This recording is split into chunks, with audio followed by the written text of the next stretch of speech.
ಏನಾಗಿದೆ ನನ್ನ ಸೊಸೆಗೆ? ಇದೆಯಮ್ಮ, ಚೆಕ್ ಮಾಡ್ತಾ ಇದ್ದೀನಿ. ಅಲ್ಲ, ನನ್ನ ಮೊಮ್ಮಗಳಿಗೆ ಏನು ಆಗ್ಬಿಡ್ತು? ಏನು ಈ ಜಗಳದಲ್ಲಿ ಟೆನ್ಷನಲ್ಲಿ ಅವಳಿಗೆ ಏನಾದರೂ ಆಯ್ತಾ? ಏನೂ ಆಗಿಲ್ಲಮ್ಮ, ಖುಷಿ ವಿಷಯ. ನಿಮ್ಮ ಮೊಮ್ಮಗಳು ತಾಯಿ ಆಗ್ತಾ ಇದ್ದಾಳೆ. ಏನು? ನನ್ನ ಮೊಮ್ಮಗಳು ತಾಯಿ ಆಗ್ತಾ ಇದ್ದಾಳ? ಅಯ್ಯೋ, ಈ ಎಲ್ಲ ಕಷ್ಟ ಬಗೆಹರಿಯುವಷ್ಟರಲ್ಲಿ ಆ ದೇವರು ಒಳ್ಳೆ ಸುದ್ದಿ ಕೊಟ್ಬಿಟ್ನಲ್ಲ. ಒಳ್ಳೇದಾಯ್ತು ದೇವ್ರೆ, ಒಳ್ಳೇದಾಯ್ತು. ಏನು, ನಾನು ಅಜ್ಜಿ ಆಗ್ತಾ ಇದ್ದೀನ? ಎಷ್ಟೊಂದು ಸಂತೋಷದ ವಿಷಯ. ಹಾಲು ಕುಡ್ದಷ್ಟು ಸಂತೋಷ ಆಯಿತು ಡಾಕ್ಟ್ರೇ. ನಿಮ್ಮ ಬಾಯಿಗೆ ಸಿಹಿ ತಂದು ಈಗಲೇ ಹಾಕ್ತೀನಿ. ಸರಿ ಸರಿ, ನೀವು ಸಿಹಿ ಕೊಡುವಂತ್ರಿ. ಫಸ್ಟ್ ಹೋಗಿ ನಾನು ಈ ಚೀಟಿಲಿ ಟ್ಯಾಬ್ಲೆಟ್ ಬರೆದಿದ್ದೀನಿ, ತಂದು ಹಾಕಿ. ಯಾಕಂದರೆ ಅವ್ರಿಗೆ ತುಂಬ ಸುಸ್ತಾದಾಗ ಕಾಣ್ತಾ ಇದೆ, ಊಟ ಮಾಡಿಲ್ಲವೇನೋ, ಅಶಕ್ತಿ ಆಗಿಬಿಟ್ಟಿದೆ. ಸೊ ಅವರಿಗೆ ತುಂಬ ಹೊಟ್ಟೆ ತುಂಬ ಊಟ, ಹಾಲು, ಆಮೇಲೆ ಎಗ್ಗು ಎಲ್ಲ ಕೊಡ್ತಾ ಇರಿ. ಹಾಗೆ ಬಾದಾಮು, ಗೋಡಂಬಿ, ದ್ರಾಕ್ಷಿ ಈ ರೀತಿ ಡ್ರೈ ಫ್ರೂಟ್ಸ್ ಎಲ್ಲ ಕೊಡ್ತಾ ಇರಿ. ಚೆನ್ನಾಗಿ ಊಟ ಮಾಡೋದು, ಆರೋಗ್ಯಕರವಾಗಿ ಊಟ ಮಾಡಿದ್ರೆ ಅವ್ರ ಹೆಲ್ತ್ಗೆ ತುಂಬ ಚೆನ್ನಾಗಿರುತ್ತೆ. ಅಯ್ಯೋ ಡಾಕ್ಟ್ರೇ, ಅದೇನು ಚಿಂತೆ ಮಾಡೋಕ್ಕೆ ಹೋಗಬೇಡಿ. ಇನ್ನು ಮುಂದೆ ಅವ್ರನ್ನ ಹೂವಿನ ಪಲ್ಲಕ್ಕಿಲಿ ಇಟ್ಕೊಂಡಂಗೆ ನೋಡ್ಕೋತೀನಿ. ನನ್ನ ಮೊಮ್ಮಗಳ ತಾಯಿ ಆಗ್ತಾ ಇದ್ದಾಳ, ನಾನಾಗಾದ್ರೆ ಮುತ್ತಜ್ಜಿ ಆಗ್ತಾ ಇದ್ದೀನಿ, ಮುತ್ತಜ್ಜಿ. ಸರಿ, ಈ ಚೀಟಿ ತಗೊಳ್ಳಿ, ನೀವು ಹೋಗಿ ಇದನ್ನ ಅಲ್ಲಿ ಕೊಡಿ, ನಿಮ್ಮ ಮಗನ ಕಡೆ ತರ್ತಾರೆ. ತಾತ, ಹೇಗೆ ಅನ್ಸದ್ಲು ಹುಡುಗಿ ನಿಮಗೆ? ಹುಡುಗಿ ಮಸ್ತ್ ಅದಾಳಪ್ಪ, ನಮಗಂತೂ ಭಾಳ ಇಷ್ಟ ಆತ. ನೀನು ಚಾಯ್ಸಿಂಗ್ ಅಂದರೆ ಚಾಯ್ಸಿಂಗ, ನಿನ್ನ ಕೆಲಸದೊಳಗು ನೀನು ಇಷ್ಟಪಟ್ಟದ ಕೆಲಸ ನೀ ಮಾಡತಿ. ಹಂಗೆ ನೀನು ಹುಡುಗಿನೂ ನೀನು ಇಷ್ಟಪಟ್ಟಂಗೆ ಹುಡ್ಕೊಂಡಿದ್ದಿ. ನಿನ್ನ ಜೀವನ ಚೆನ್ನಾಗಿರ್ತದೆ ತಗೋ ಮೊಮ್ಮಗನ. ಹೌದಾ ಮೊಮ್ಮಗನ, ಏನು ಚಿಂತೆ ಮಾಡೋಕೆ ಹೋಗ್ಬೇಡ. ಹುಡುಗಿ ಕರ್ಪುರದ ಗೊಂಬೆಗೈತೆ, ಹಂಗೆ ಮುತ್ತು ಇಟ್ಟಂಗಾಗೈತೆ ಹುಡುಗಿ. ಅಂತ ಹುಡುಗಿ ನೀ ಮದುವೆ ಆಗ್ಬೇಕಾದ್ರೆ ಪುಣ್ಯ ಮಾಡಿದಿ. ಭಾಳ ಚಂದ ಐತೆ, ನೀನು ತಕ್ಕ ವರ ಕಾಲ ನೋಡೋಕೆ. ಏನು ಚಿಂತೆ ಮಾಡೋಕೆ ಹೋಗ್ಬೇಡ. ನಿನ್ನ ಮದುವೆ ಧಾಮ್ ಧೂಮ್ ಅಂತ ಮಾಡ್ಬಿಡೋನು. ಬೇಡ ಅಜ್ಜಿ, ಧಾಮ್ ಧೂಮ್ ಅಂತ ಬೇಡ. ಅವರು ಭಾಳ ಬಡವರಿದ್ದಾರೆ. ನನಗೂ ಧಾಮ್ ಧೂಮ್ ಅಂತ ದುಡ್ಡು ಖರ್ಚು ಮಾಡಿ ದುಡ್ಡು ವೇಸ್ಟ್ ಮಾಡೋದು ಇಷ್ಟ ಇಲ್ಲ. ಅಷ್ಟೇ ಇದ್ದಿದ್ದರಲ್ಲಿ ಅಷ್ಟೇ ಮಾಡ್ಕೊಂಡು ಹೋಗೋಣ. ಅವ್ರಿಗೂ ಇದು ಅನ್ನಿಸ್ಬೇಕು, ನಮಗೂ ಇದು ಅನ್ನಿಸ್ಬೇಕು. ಯಾಕೆ ಆಡಂಬರವಾಗಿ ಮದುವೆ ಮಾಡಿ ಅದನ್ನೆಲ್ಲ ದುಡ್ಡು ವೇಸ್ಟ್ ಮಾಡೋದಲ್ವಾ? ಅದನ್ನೇ ಯಾವ್ದಾದ್ರು ಅನಾಥಾಶ್ರಮಕ್ಕೆ ಅಥವಾ ಎಲ್ಲರೂ ವೃದ್ಧಾಶ್ರಮಕ್ಕೆ ಕೊಟ್ರೆ ಅವರಾದ್ರು ನಮ್ಮ ಹೆಸರು ಹೇಳ್ಕೊಂಡು ಅನ್ನ ಉಣ್ತಾರೆ. ಅದನ್ನು ಬಿಟ್ಟು ಇದ್ದವ್ರಿಗೆ ಉಣ್ಣಕ್ಕೆ ಕರೆದು ಮಾಡಿ ದೊಡ್ಡ ಫಂಕ್ಷನ್ ಮಾಡಿಕೊಂಡು ನಾವು ಮದುವೆ ಆಗತ್ತೀವಿ ಅನ್ನೋದು ಎದಕ್ಕೆ ತೋರಿಸ್ಕೊಳ್ದು? ಕಾನೂನು ಪ್ರಕಾರ ನಾವು ಮದುವೆ ಆಗ್ಬಿಟ್ರೆ ಸಾಕಲ್ವಾ? ಹೌದು ಬಿಡು ಮೊಮ್ಮಗನ, ನೀನು ಹೇಳೋದು ಕರೆ ಐತಿ. ನೀ ಗೌರ್ಮೆಂಟ್ ಈ ಪೊಲೀಸ್ ಡಿಪಾರ್ಟ್ಮೆಂಟ್ನಾಗ ಇರೋದ್ರಿಂದ ನಿನಗೆಲ್ಲ ತಿಳುವಳಿಕೆ ಬಂದೈತೆ ಮೊಮ್ಮಗನ. ಅಷ್ಟೇ ಮಾಡೋಣ. ಸರಿ ಅಜ್ಜಿ, ಡ್ಯೂಟಿ ಲೇಟ್ ಆಯಿತು, ನಾನು ಹೋಗಿ ಬಟ್ಟೆ ಹಾಕ್ಕೊಂಡು ಕೆಲ್ಸಕ್ಕೆ ಹೋಗ್ತೀನಿ. ಸರಿ, ನೀವು ಹೋಗಿರು, ನಾನು ಬಿಸಿ ಬಿಸಿ ಅಡುಗೆ ಮಾಡಿ ಡಬ್ಬಿ ಹಾಕಿ ಕಳಿಸ್ತೇನೆ. ಬೇಡ ಬರೋದೇ ಎಳೆ ಆಗ್ಬಿಟ್ಟೈತಿ. ನಾನು ಅಲ್ಲೇ ಲಂಚ್ ಮಾಡ್ಕೋತೀನಿ. ನೀನು ಡಬ್ಬಿ ಕಳ್ಸೋದೇನು ಬೇಡ. ಬರೋದು ಸ್ವಲ್ಪ ಲೇಟ್ ಆಗುತ್ತೆ, ಯಾಕಂದರೆ ಇವಾಗ ಮಧ್ಯಾಹ್ನ ಆಗ್ಬಿಟ್ಟಿದ್ದಲ್ಲ. ಹುಡುಗಿ ನೋಡಿ ಬರೋ ಅಷ್ಟರಲ್ಲಿ ಇನ್ನೊಂದು ಮಾರ್ನಿಂಗೇ ಆಗ್ಬಿಡ್ತೈತಿ. ನೀವು ಹುಷಾರಾಗಿ ಊಟ ಮಾಡಿ ಮಲ್ಕೊಂಡಿರಿ. ನಂಗೊಂದು ಕಪ್ ಚಹಾ ಮಾಡ್ಕೊಂಬ ಅಷ್ಟೇ, ನಾನು ಬರೋ ಅಷ್ಟರಲ್ಲಿ ರೆಡಿಯಾಗಿ. ಅಲ್ಲಿ ನೋಡು, ನನ್ನ ಮೊಮ್ಮಗ ಹುಲಿ ಇದ್ದಂಗೆ ಅದಾನ. ಈಗ ಬರ್ತಾನೆ ನೋಡು, ಹುಲಿ ಇನ್ಸ್ಪೆಕ್ಟರ್ ಟೈಗರ್. ಹೌದ್ರಿ, ನನ್ನ ಮೊಮ್ಮಗ ಟೈಗರನ, ಎಲ್ಲದ್ರಾಗೂ ನಂಬರ್ 1 ಟೈಗರ್. ಕುಂದ್ರಿ, ನಿಮಗೂ ಒಂದು ಕಪ್ ಬಿಸಿ ಬಿಸಿ ಚಹಾ, ಅವ್ಗೊಂದು ಬಿಸಿ ಬಿಸಿ ಒಂದು ಕಪ್ ಚಹಾ ಮಾಡ್ಕೊಂಡು ಬರ್ತೇನೆ. ಆತು ಹೋಗ್ಲಿ, ನನಗೂ ಮಳೆಯಾಗ ನೆನ್ಕೊಂಬಂದು ಚಹಾ ಬೇಕಾಗತ್ತೈತಿ. ನನಗೂ ಒಂದು ಸ್ವಲ್ಪ ಬಿಸಿ ಬಿಸಿ ಚಹಾ ಮಾಡ್ಕೊಂಡು ಬಾ. ಮಳೆಯಾಗ ಎಷ್ಟು ಮಡಿ, ಕಾರ್ನಾಗ ಹೋಗಿ ಬಂದ್ರೂ ಒಂಥರ ಚಳಿ ಬಿಡ್ತಾ ಇಲ್ಲ. ಹೋಗು. ತೊಗೊಂಬರ್ತೀನಿ. ನಮಸ್ಕಾರ ರೀ, ಸರ್ ಅದಾರ ರೀ? ಹಾಂ ಅದಾರಪ್ಪ, ಈಗ ರೆಡಿ ಆಗಕ್ಕೆ ಹೋಗಿದ್ದಾರೆ, ಬರ್ತಾರೆ ಕುಂದ್ರಿ. ಹಾಂ ರೀ, ನಾನು ಸರ್ನ ಕರ್ಕೊಂಡು ಹೋಗಿ ಗಾಡಿ ತೊಗೊಂಬಂದೀನಿ ರೀ. ಅದಕ್ಕೆ ಸರ್ ಬಂದರೆ ನಾನು ಕರ್ಕೊಂಡು ಹೋಗ್ತೇನೆ ರೀ. ನಮಸ್ತೆ ಸರ್. ಹಾಂ ನಮಸ್ತೆ. ಸರ್ ಹೋಗೋಣ ಹಾಗಾದ್ರೆ? ಇಲ್ಲಿ ನಮ್ಮ ಅಜ್ಜಿ ಬಿಸಿ ಬಿಸಿ ಕಾಫಿ ಮಾಡ್ಕೊಂಬರಕ್ಕೆ ಹೋಗಿದ್ದಾರೆ, ಕುಡಿದ್ಬಿಟ್ಟು ಹೋಗೋಣ. ಆಯ್ತು ಸರ್, ನಿಮ್ಮ ಮನೆ ಕಾಫಿ ಅಂದರೆ ನಂಗೆ ಭಾಳನೇ ಇಷ್ಟ. ಸರಿ ಸರ್, ಕುಡ್ಕೊಂಡು ಹೋಗೋಣ. ನಾನು ಇಲ್ಲೇ ಕುತ್ಕೊಂಡಿರ್ತೀನಿ ಸರ್. ಓಹ್, ನೀನು ಬಂದ್ಯಪ್ಪ, ತಗೊಂಗಾರ ಬಿಸಿ ಬಿಸಿ ಕಾಫಿ ಕುಡಿ ನೀನು. ಹಾಂ ಅಜ್ಜಿ, ಥ್ಯಾಂಕ್ ಯು. ಮೊಮ್ಮಗನ, ನೀನು ಕಾಫಿ ಕುಡಿ. ಸರ್, ಮತ್ತು ಏನೋ ಹೊಸ ವಿಷಯ ಹೇಳಿದ್ರಿ, ಏನೋ ಹೆಣ್ಣು ನೋಡೋಕೆ ಹೋಗಿದಾರಂತೆ, ನಿಮಗೆ ಹೋಗಿ ಬಂದ್ರಿ ಅಂತೆ. ಹಾಂ, ಹೋಗಿ ಬಂದಿದ್ದೀವಿ. ಎಲ್ಲ ಇದಾದಮೇಲೆ ವಿಷಯ ತಿಳಿಸ್ತೀನಿ. ಸರಿ ಸರ್, ಹಾಗಾದರೆ ಬುಂದೆ ಊಟ ಹಾಕಿಸ್ತೀರಾ? ಹಾಕ್ಸೋಣ ಇಲ್ಲ ಆದರೆ ಹಾಕ್ಸೋಣಲ್ಪ. ಓಕೆ ಸರ್, ಕಾಫಿ ತುಂಬ ಚೆನ್ನಾಗಿತ್ತಮ್ಮ. ಸರಿ, ಹಾಗಾದರೆ ಹೋಗೋಣ ಸರ್.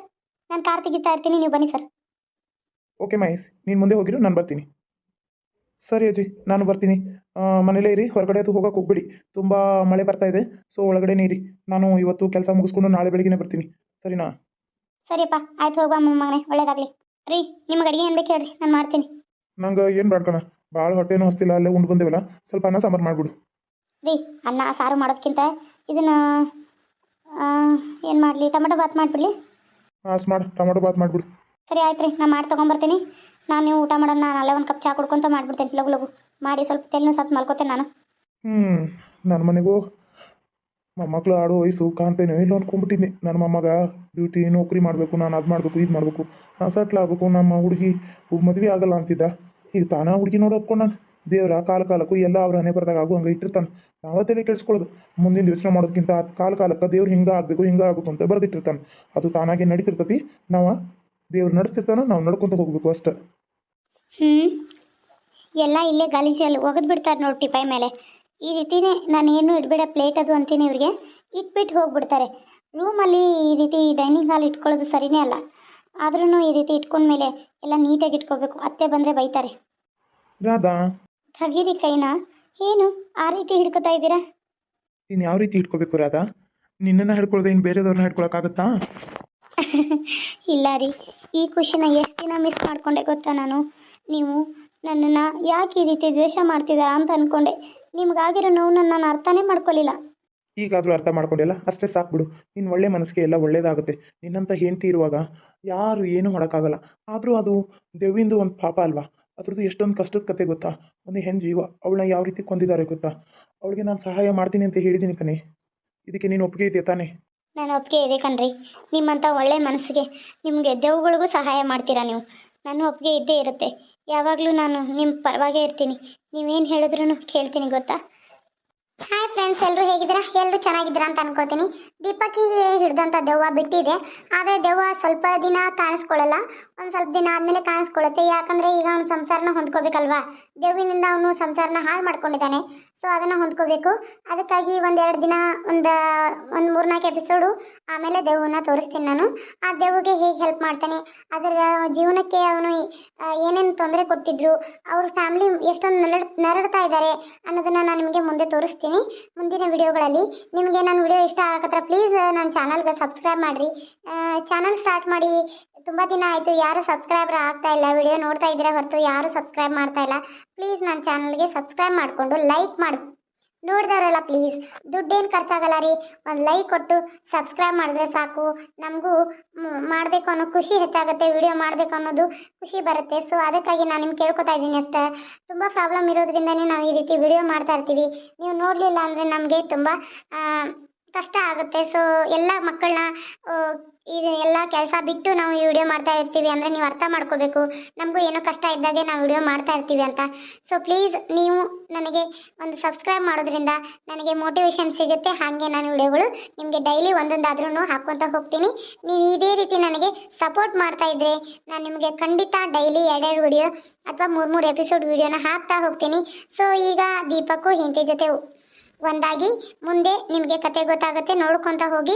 ಹಾಗೆ ಮತ್ತು ದೆವ್ವಿಗೂ ಅದಕ್ಕೂ ಒಂದು ಅಂತ್ಯ ಅಂತ ಇರುತ್ತೆ. ಸೊ ಅದನ್ನು ಅಂತ್ಯ ಮಾಡಿದ್ಮೇಲೆ ಈ ಕತೆಗೂ ಒಂದು ಅಂತ್ಯ ಅಂತ ಇರುತ್ತೆ.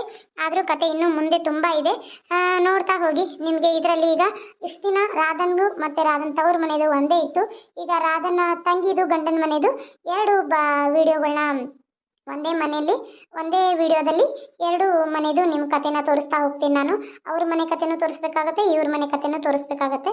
ಸೊ ಈಗ ಮುಂದಿನ ಭಾಗದಲ್ಲಿ ಗೌರಿ ಮದುವೆನ ತೋರಿಸ್ತೀನಿ. ಸೊ ನೀವು ಪ್ಲೀಸ್ ಇದೇ ರೀತಿ ನಮ್ಗೆ ಸಪೋರ್ಟ್ ಮಾಡ್ತಾ ಹೋಗಿ. ಈಗ ನಾನು ನಿಮ್ಮ ಮುಂದೆ ಬಂದಿರೋದು ಯಾಕಂದರೆ ಇವತ್ತಿಗೆ ನನಗೆ 500 ಸಬ್ಸ್ಕ್ರೈಬರ್ ಆದರು. ಸೊ ಅದಕ್ಕೇನೆ ಎಲ್ಲರಿಗೂ ಸಬ್ಸ್ಕ್ರೈಬ್ ಮಾಡಿದವ್ರಿಗೆಲ್ಲರಿಗೂ ಥ್ಯಾಂಕ್ ಯು ಸೋ ಮಚ್ ಅಂತ ಹೇಳ್ತಾ, ಇದೇ ರೀತಿ ನನಗೆ ಬೇಗ 1000 ಸಬ್ಸ್ಕ್ರೈಬರ್ ಆದರೆ ನಂದು ಪ್ಲೀಸ್ ಸಪೋರ್ಟ್ ಮಾಡಿ ಅಂತ ಹೇಳ್ತಾ, ಪ್ಲೀಸ್ ಒಂದೊಂದು ಲೈಕ್ ಕೊಟ್ಟು ಸಪೋರ್ಟ್ ಮಾಡಿ. ಚೀ ಚಿ ಚಿ ಚಿ ಚಿ ಚಿ ದೀಪಕ್ ದೀಪಕ್ ಅಜ್ಜಿ. ಏನಜ್ಜಿ? ಏನಿಲ್ಲಮ್ಮ, ಅದು ಏನಂದರೆ ನಿನ್ನ ಮತ್ತು ದೀಪಕ್ ನಾನು ತವ್ರ ಮನೆಗೆ ಕಳಿಸ್ಬೇಕು ಅಂದ್ಕೊಂಡಿದ್ದೀನಿ. ಅಲ್ಲಿ ನಿಮ್ಮ ಅಜ್ಜಿ ತುಂಬ ಇದನ್ನು ಮಾಡ್ತಾ ಇದ್ದಾರೆ. ಫೋನ್ ಹಚ್ಚಿದ್ಲು ನಿಮ್ಮಮ್ಮ, ಇಲ್ಲೇ ಬರ್ತೀನಿ ಅಂತ ಇದ್ದಾರಂತೆ ನಿಮ್ಮ ಅಜ್ಜಿ. ಅದಕ್ಕೆ ಬೇಡ, ನೀನೇ ದೀಪಕನ ಕರ್ಕೊಂಡು, ಹೇಗೋ ನಿಮ್ಮ ಅತ್ತೆನೂ ಚಲೋ ಆಗಿದ್ದಾಳಲ್ಲ, ಕರ್ಕೊಂಡು ಹೋಗಿ ಬಂದುಬಿಡು. ಇಲ್ಲ ಅಜ್ಜಿ, ನಾನು ಅತ್ತೆ ಈಗ ಚಲೋ ಆಗಿ 2 ದಿನ ಆಯಿತು. ಅತ್ತೆನ ಜೋಡಿ 1-2 ದಿನ ಟೈಮ್ ಸ್ಪೆಂಡ್ ಮಾಡಿ ಆಮೇಲೆ ನಾನು ಊರಿಗೆ ಹೋಗ್ತೀನಿ. ರಾಧಾ, ಇಲ್ಲ, ನಾವು ಊರಿಗೆ ಹೋಗಿ ಬರೋಣ. ನಮಗೂ ಒಂದು ಇದು ರಿಲ್ಯಾಕ್ಸ್ ಅನಿಸುತ್ತೆ. ಸೊ ವಾತಾವರಣನೂ ಚೇಂಜ್ ಆಗಬೇಕಾಗಿದೆ ನನಗೂ. ಪ್ಲೀಸ್ ಊರಿಗೆ ಹೋಗಿ ಬರೋಣ. ಹಾಗಂತೀರಾ ರೀ? ಹಾಗನ್ನೋದಾರೆ ಆಯಿತು, ನಡೀರಿ. ನಿಮಗೆ ರಿಲ್ಯಾಕ್ಸ್ ಅನಿಸುತ್ತೆ ಅಂದರೆ, ನಿಮಗೆ ವಾತಾವರಣ ಚೇಂಜ್ ಆಗುತ್ತೆ, ಹಾಗೆ ನಿಮಗೆ ಮೈಂಡ್ ಫ್ರೆಶ್ ಆಗುತ್ತೆ ಅಂದರೆ ಸೊ ಹೋಗಿ ಬರೋಣ. ಅದಕ್ಕೇನು ಪ್ರಾಬ್ಲಮ್ ಇಲ್ಲ. ಅತ್ತೆ ನನ್ನ ಮಾತು ಕೇಳಿಬಿಟ್ಟು ಬರ್ತೀನಿ. ಸೊಸೆ ಮುದ್ದು, ನಂದೇನಿಲ್ಲವ, ಎಲ್ಲ ಇನ್ನು ನಮ್ಮ ಅತ್ತಿ ಹೇಳ್ದಂಗೆ ಈ ಮನೇಲಿ ನಡೆಯೋದು. ನಮ್ಮ ಅತ್ತಿ ಏನು ಹೇಳ್ತಾಳೋ ನಾನು ಅದಕ್ಕೆ ಸರಿನಾ? ಹೋಗಿ ಬಾ ಊರಿಗೆ. ನನ್ನ ಮಗನ ಕರ್ಕೊಂಡು ಜಾಲಿಯಾಗಿ ಸುತ್ತಾಡ್ಕೊಂಡು ಬರ್ರಿ. ನನ್ನ ಮಗ ಚಲೋ ಇರಬೇಕು ಅಷ್ಟೇ, ನೀನು ಚಲೋ ಇರಬೇಕು ಅಷ್ಟೇ. ನನ್ನ ಮಗಳನ್ನೂ ಕರೆಸ್ತಾನೆ, ನಿನ್ನ ಹಾಸ್ಟೆಲ್ದಾಗ ಇಡಲ್ಲ. ಎಲ್ಲರೂ ಖುಷಿ ಖುಷಿಯಾಗಿರೋಣ. ಅಮ್ಮ, ಹಾಗಾದರೆ ನನ್ನ ಊರಿಗೆ ಕಳಿಸ್ತೀರಾ? ಹ್ಞೂನಪ್ಪ, ಹೋಗಿ ಬಾ. ಅತ್ತೆ ನಿಜವಾಗ್ಲೂನಾ? ಹ್ಞೂನಮ್ಮ, ನಿಜವಾಗ್ಲೂ ಹೋಗಿ ಬನ್ನಿ. ಅತ್ತೆ, ಇಷ್ಟೊಂದು ಬದಲಾಗಿದ್ದೀರಲ್ಲ, ನಂಗೆ ನಂಬಕ್ಕೆ ಆಗ್ತಾ ಇಲ್ಲ. ಎಲ್ಲ ನಮ್ಮ ಅತ್ತೆ ಕೃಪೆ. ನಮ್ಮ ಅತ್ತೆ ಹೇಳಿದ್ರಿಂದ ನಾನು ಬದಲಾದೆ. ನನ್ನ ತಲೆಗೇನು ಮಂಕ್ದಿನ ಬಡ್ದಿತ್ತು ಅಷ್ಟೆ. ಎಲ್ಲ ನನ್ನ ಹಣೆ ಬರದಲ್ಲೇ ನಡಿಬೇಕಾಗಿತ್ತು. ತಪ್ಪಾಯಿತು ರಾಧಾ. ಇನ್ನು ಮುಂದೆ ಯಾವತ್ತೂ ಈ ರೀತಿ ನಡೆಯಲ್ಲ. ನಾನು ನಿನ್ನ ಮಗಳ ಥರ ನೋಡ್ಕೋತೀನಿ. ನನ್ನ ತಪ್ಪಾಯಿತು ರಾಧಾ. ನಿನ್ನಂಥ ಸೊಸೆ ಸಿಗ್ಬೇಕಾದ್ರೆ ನಾನು ಪುಣ್ಯ ಮಾಡಿದ್ದೆ. ಆಸ್ತಿ ಅಂತಸ್ತು ನನ್ನ ಕಣ್ಣು ಮುಚ್ಚಿಬಿಟ್ಟಿತ್ತು. ನೀನು ನನ್ನ ಕಣ್ಣು ತೆರೆಸ್ತೆ ರಾಧಾ, ನೀನು ನನ್ನ ಕಣ್ಣು ತೆರೆಸ್ತೆ. ಸರಿ ಅತ್ತೆ, ಆದರೆ ನಾನು ಅಮ್ಮನ ಮನೆಗೆ ಹೋಗ್ಬೋದಾ? ಹೋಗಿ ಬಾ ಅಮ್ಮ. ನಿಮ್ಮಮ್ಮನ ಮನೆಗೆ ಹೋಗಿ ಬರುವಾಗ ನಿಮ್ಮಮ್ಮನ ಕರ್ಕೊಂಡು ಬಾ. ನಾನು ನಿಮ್ಮಮ್ಮ ತವ್ರ ಮನೆಗೆ ಬಂದೇ ಇಲ್ಲ. ಅತ್ತೆ, ಎಷ್ಟೊಂದು ಒಳ್ಳೆಯವರು ನೀವು. ನಿಮ್ಮ ಮನಸ್ಸು ಎಷ್ಟು ಒಳ್ಳೇದಲ್ವಾ? ಅವಳ ಮನಸ್ಸು ಒಳ್ಳೇದಿತ್ತು. ಅದು ಅಲ್ಲಿಂದ ನಾನು ಮನೆ ಸೊಸೆಯಾಗಿ ಬಂದಾಗಿಂದ ಅವಳಿಗಿರೋ ದುರಹಂಕಾರಕ್ಕೆ ನೀನು ಈ ಮನೆ ಸೊಸೆಯಾಗಿ ಬಂದು ಅದನ್ನು ತೆಗೆದೆಯಲ್ಲ, ಅದು ಒಂದು ದೊಡ್ಡ ಚಮತ್ಕಾರ ಆಗಿಬಿಟ್ಟಿದೆ. ನಿನ್ನಿಂದ ನಿನ್ನ ಕಾಲುಗುಣದಿಂದ ನಿಮ್ಮ ಅತ್ತೆ ಬದಲಾಯಿದ್ಲು. ಈ ಮನೆ ಸಂಸಾರ ಸುಖ ಸಂಸಾರ ಆಯಿತು. ಸರಿ, ನೀನು ನಿಮ್ಮ ಅಮ್ಮನ ಕರ್ಕೊಂಡು ಇಲ್ಲೇ ಬಂದುಬಿಡಿ, ಇಲ್ಲೇ ಇದ್ಬಿಡು ಅಂತ್ರೆ. ಹೌದು ರಾಧಾ, ಆ ಹಳ್ಳೀಲಿ ಆ ಕೊಂಪೆಲಿ ನಿಮ್ಮ ಅಪ್ಪ ಅಮ್ಮ ಇಬ್ಬರೇ ಇರೋದು ಬೇಡ. ಕರ್ಕೊಂಬಂದ್ಬಿಡಿ. ಅವ್ರಿಗೇನು ಗಂಡು ಮಕ್ಕಳ? ಬೇಡ, ಅವರು ಇಲ್ಲೇ ಇರಲಿ. ಬೇಡ ಅತ್ತೆ, ನಮ್ಮಪ್ಪ ತುಂಬ ಸ್ವಾಭಿಮಾನಿ. ಅವರು ಇಲ್ಲಿ ಬಂದು ಇರೋದಿಲ್ಲ. ಒಂದು 2 ದಿನದ ಮಟ್ಟಿಗಾದರೆ ಬರ್ತಾರೆ. ಹೌದು ಅಮ್ಮ, ಅಲ್ಲೇ ಇರಲಿ. ಅವ್ರಿಗೇನಾದ್ರು ತೊಂದರೆ ಆದರೆ ನಾವು ನೋಡ್ಕೊಳ್ಳೋಣ. ಅವರು ತುಂಬ ಸ್ವಾಭಿಮಾನಿ ಇದ್ದಾರೆ. ಅವರು ಇಲ್ಲೆಲ್ಲ ಬರೋದಿಲ್ಲ. ಆಯಿತು, ಹಾಗಾದರೆ ಅವ್ರನ್ನ ಅಲ್ಲೇ ಇದ್ಕೊಂಡೆ ನಾವು ನೋಡ್ಕೊಳ್ಳೋಣ. ಸರಿನಾ? ಸರಿ ಅತ್ತೆ, ನಾವು ಹೋಗಿ ಬರ್ತೀವಿ ಹಂಗಾದ್ರೆ ನಾಳೆನೇ. ಆಯಿತು, ಹೋಗಿ ಬನ್ನಿ. ಇವತ್ತೇ ನಿಮ್ಮ ಅಮ್ಮನಿಗೆ ಫೋನ್ ಮಾಡಿ ಹೇಳು. ಹ್ಞೂ ಅತ್ತೆ. ರೀ, ಅತ್ತೆ ಎಷ್ಟೊಂದು ಬದಲಾಗಿದ್ದಾರಲ್ಲ. ಹ್ಞೂ ರಾಧಾ, ನೀನು ಅಳಕ್ಕೆ ಹೋಗ್ಬೇಡ, ಕಣ್ಣೀರು ಒರೆಸ್ಕೊ. ಇಲ್ಲ ರೀ, ಇನ್ನು ಮುಂದೆ ನನಗೆ ಕಣ್ಣೀರು ಅನ್ನೋದೇ ಇಲ್ಲ.